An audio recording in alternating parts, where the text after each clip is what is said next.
ഒരൊറ്റ വെള്ളപ്പൊക്കം 37 ലക്ഷം ആളുകളുടെ ജീവൻ എടുത്തതിനെ കുറിച്ച് കേട്ടിട്ടുണ്ടോ? ഇത് 1931 യാങ്സെ നദിയിലെ വെള്ളപ്പൊക്കമാണ്. ചൈനയുടെ ചരിത്രം തന്നെ മാറ്റിക്കുറിച്ച ഒരു മഹാദുരന്തം. തെക്കൻ ചൈനയിലൂടെ ഒഴുകുന്ന യാങ്സെ നദി ലോകത്തിലെ ഏറ്റവും കൂടുതൽ ജനസാന്ദ്രതയുള്ള സ്ഥലങ്ങളിലൂടെയാണ് കടന്നു പോകുന്നത്. 1931 ഏപ്രിലിൽ ഈ നദിയിൽ സാധാരണയിലും കവിഞ്ഞ മഴ ലഭിച്ചു. തുടർന്ന് ജൂലൈ മാസത്തിലും വലിയ തോതിൽ മഴ വന്നതോടെ ഒരു വൻ ദുരന്തത്തിന് കളമൊരുങ്ങി. മാസങ്ങളോളം മഴ കണ്ടിന്യൂ ചെയ്തുകൊണ്ടേയിരുന്നു. അങ്ങനെ ജലനിരപ്പ് ഉയർന്നുകൊണ്ടേയിരുന്നു.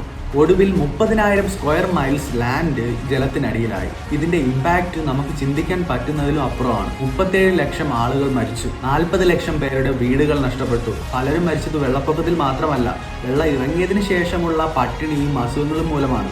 ഈ ഉണ്ടായ ഡാമേജിൽ പലതും ഒഴിവാക്കാമായിരുന്നു എന്ന് വിദഗ്ധർ പറയുന്നു. പക്ഷെ ആ സമയത്ത് ചൈന ആഭ്യന്തര യുദ്ധത്തിൽ പെട്ടുകിടക്കുകയായിരുന്നു. അതിനാൽ വെള്ളപ്പൊക്കം തടയാനുള്ള മെഷേഴ്സ് എല്ലാം തന്നെ അവർ അവഗണിച്ചു. പതിറ്റാണ്ടുകൾക്ക് ശേഷം ലോകത്തിലെ തന്നെ ഏറ്റവും വലിയ എഞ്ചിനീയറിംഗ് പ്രോജക്റ്റുകളിൽ ഒന്നായ ത്രീ ഗോർജസ് ഡാം അവർ നിർമ്മിച്ചു. യാങ്സെ നദിയെ എന്നേക്കുമായിട്ട് മെരുക്കുക എന്നതാണ് അതിന്റെ ലക്ഷ്യം. 2010 വെള്ളപ്പൊക്കത്തിന്റെ ആഘാതം കുറച്ചുകൊണ്ട് ഡാമിന്റെ ശക്തി അത് തെളിയിച്ചു.